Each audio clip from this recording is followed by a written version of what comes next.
Hey everyone, welcome into tonight's ATW, where the theme is further continuing our discussion based on readings and today's team trivia on the spread of communism in Asia. Asia is where communism really took off after World War II, and of course, China's fall to communism unquestionably shook up the balance of power in Asia. But China, which became a communist nation in 1949, was not, in fact, the first nation to turn to communism in Asia. So we're going to backpedal and go back to Korea, which in 1945 was partitioned by the United Nations following the end of World War II. And notice the general theme here. You know, everything kind of gets shooken up here after World War II. Now, Korea, which had been imperialized by the Japanese, Korea eventually was partitioned into a north and south section of Korea. And during this partition, communism took root in the north, and a more democratic nation took root in the south. Korea was divided at what was called the 38th parallel. That was the division between north and south. And for many years, communism built slowly in Korea, and that sort of had the world on edge, especially the United States. And eventually, in 1949, the North invaded the South. They broke through the 38th parallel, and the North Koreans and the South Koreans went to war, went for a civil war in which communism was trying to spread throughout all of Korea. And ultimately, the Korean War's importance for our class is first and foremost looking at how communism was spreading elsewhere in the world. That's really the central theme we're looking at today. And communism spreading into Korea, that occurred right after World War II. But furthermore, the Korean War is an outstanding example of the United Nations snapping into action. In fact, the Korean conflict, the Korean War, is going to be one of the first wars in which the United Nations takes a direct role in mitigating a crisis like Korea. But here's the interesting part. While the UN is going to intervene in the Korean War, the United Nations is going to send an army, a peacekeeping force, to Korea. The majority of that peacekeeping force, almost 90% of the soldiers committed to that peacekeeping force, will be, surprise, surprise, the United States. And I say surprise, surprise because we should know from previous studies of U.S. history how the United States had a full-on strategy of containment towards communism. It did not want to see communism spread. And the goal of the United States was to contain communism. Furthermore, the Americans had a theory about communism spreading in Asia known as the domino theory, which meant that if one country falls to communism, they all could fall to communism. And the U.S. was dominated, their fears were dominated by this idea of the domino effect.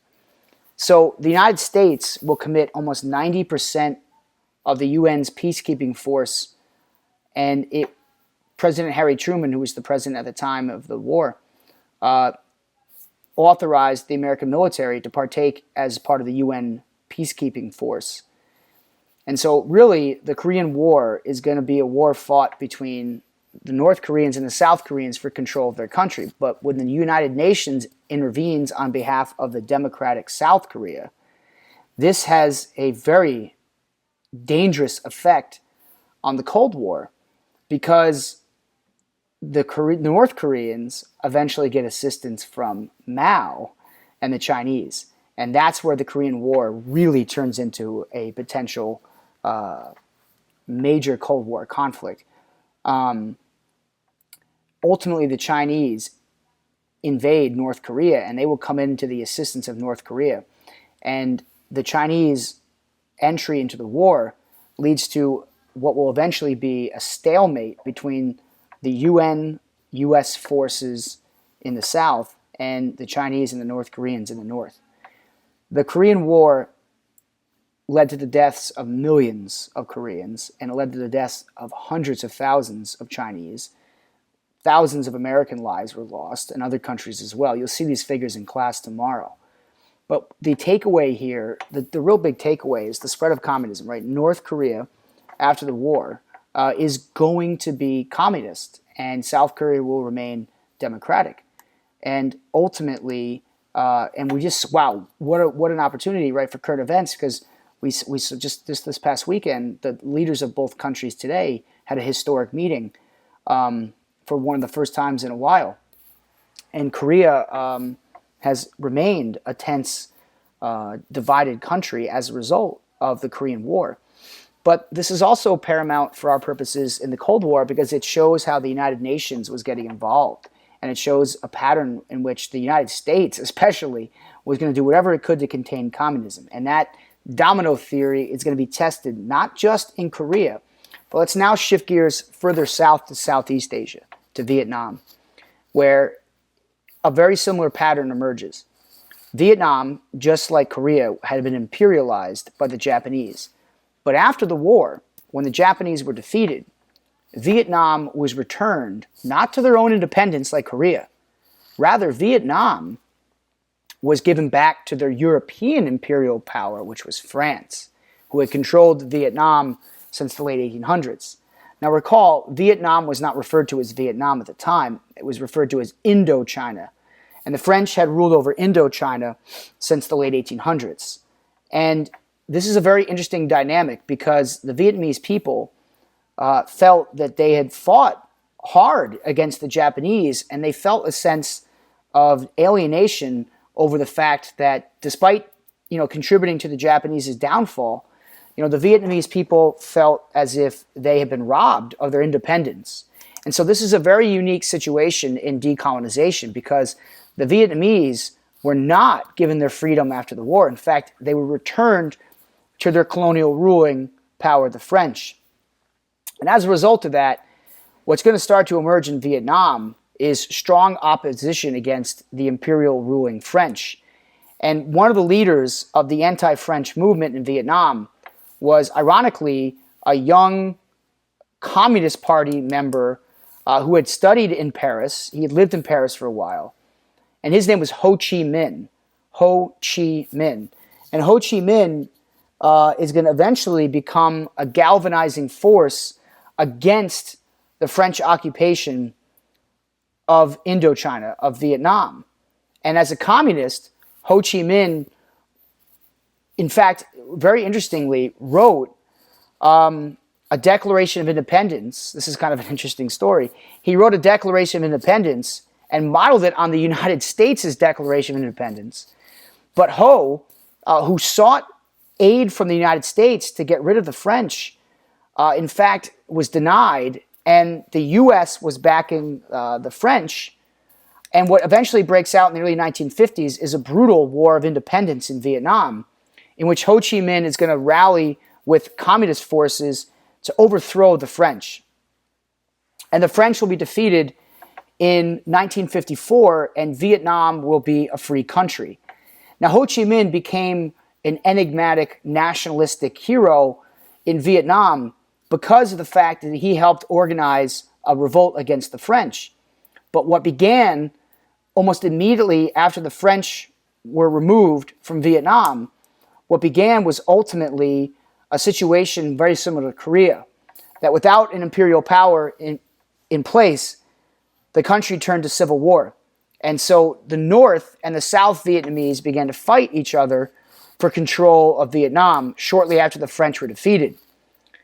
Whereas Korea had the 38th parallel, the Vietnamese had the 17th parallel, and that was what ended up being divided between North and South Vietnam. Communism in the North, more democratic style government in the South. And once again, the United States is going to play a heavy role here in the situation in Vietnam because of their policy of containment and because of their policy of or their fear of the domino theory. Now, the only difference here for the U.S. is, unlike with Korea, where the United States masked its entry into the Korean War with the United Nations, ultimately the U.S. directly intervened in Vietnam. And the American governments, 3 American presidents, Eisenhower, Kennedy, and Lyndon Johnson, sent thousands of American troops to intervene in this conflict. The conflict would last from the 1950s all the way into the early 1970s. And ultimately, the North would prevail and defeat the South Vietnamese and the United States. And for the United States in the Cold War, this is one of its most crushing defeats, in which its armies were not so much defeated battle by battle, but rather the American government decided to withdraw troops and admitted, resignation, and that would leave Vietnam in the hands of the communists. Ultimately, Vietnam is a really unique situation beyond its positioning in the Cold War and the way that it led to another communist takeover. But Vietnam also fell into a vicious refugee crisis situation, sort of similar to how we talked about the refugee crisis situation with India and Pakistan, and then also with Israel and Palestine. Millions of Vietnamese who were loyal to the South fled the country, many of whom came here to the United States. In fact, that's how the majority of Vietnamese Americans, their families can trace their roots back to the war. And so thousands of Vietnamese fled, millions fled. And those that didn't get out were often subjugated to torture, persecution by the communist government there. And we have to face the facts here that communism in Asia spread, from Korea, it went into China, and now it went into Vietnam. And that won't be the only place where communism also spreads in Asia. Communism spread to neighboring Laos and Cambodia as well. And if you recall, we talked about how Cambodia fell in the 1970s to a vicious and wicked spell of genocide, and that was carried out by the communist Khmer Rouge government there. So communism was in fact spreading in Asia more so than any other place in the world. And in some respects, the U.S.'s fears of the domino theory did come to fruition. Many countries did turn to communism in Asia. But the country that the United States most was trepidatious about the spread of communism was in Cuba. Cuba underwent a communist revolution at the end of the 1950s. And very similar to Korea, very similar to Vietnam, there would be a communist uprising in Cuba. But what makes communism's spread in Cuba so different is, number one, it's in Latin America. And that made the U.S. more tense than anything else. But number two, it's the fact that Cuba wasn't overthrowing an imperial power. They were overthrowing their own government. And the Communist Party in Cuba emerged with a guerrilla warfare style campaign led by two names that you definitely need to know: Fidel Castro and Che Guevara. Those are two names you should always look to associate with the communist revolution in Cuba. Ultimately, Castro and Guevara overthrew the Cuban government. And what made this a very perilous situation for the U.S.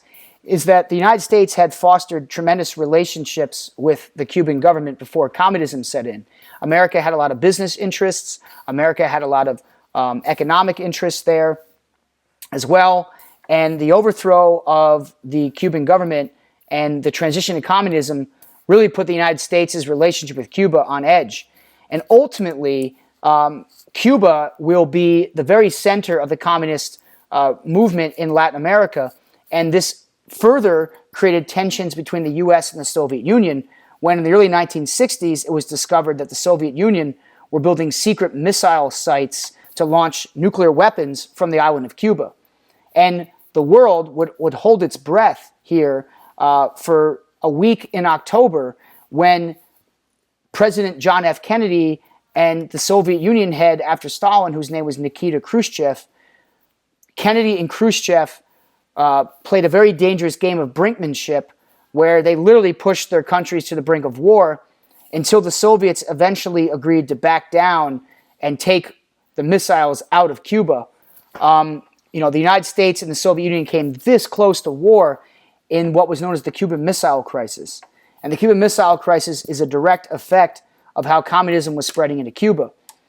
Now, what we're going to be talking about in class once we finish up China's growth in communism, because I left them out for the sake of the video and the sake of finishing up the team trivia.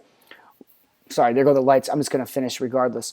What we're going to talk about is how these communist societies evolved. I really want to spend time looking at how communist societies evolved, and this may even have to play into some of our time, not just tomorrow in class, but also we may have to look at examples heading into next week, because these are really important topics for us to take a look at. And the reality is, while it's important to know where communism spread, that was the point of today's lesson on the video, we do have to understand what it meant like to live in these communist governments, and how in these communist governments did they ultimately, how were they similar? How were these governments similar? But also, more importantly, how they were different. These are very important compare and contrast opportunities for us. So I'll leave you with just a swift recap. Communism spread in Asia, from Korea to China and ultimately to Vietnam. In each of those cases, wars break out, and communism will prevail in Korea, China, and Vietnam. It does spread there. And then, of course, the spread of communism to Cuba, which was an interesting case because it was led not by the need to push out imperialism, but also Castro and Che Guevara were two names you definitely want to know, and we'll look more closely at that a little bit tomorrow. I'll show some pictures and some photos to kind of make this a little bit more memorable. And feel free to ask questions. What I implore you guys to do tonight is ask questions, because once we finish up the team trivia, I want to make sure we're asking questions about this stuff, and we're going into, again, what these communist societies look like. So that's it for tonight. Take care, everyone. Have a great evening, and remember, the past shapes the future.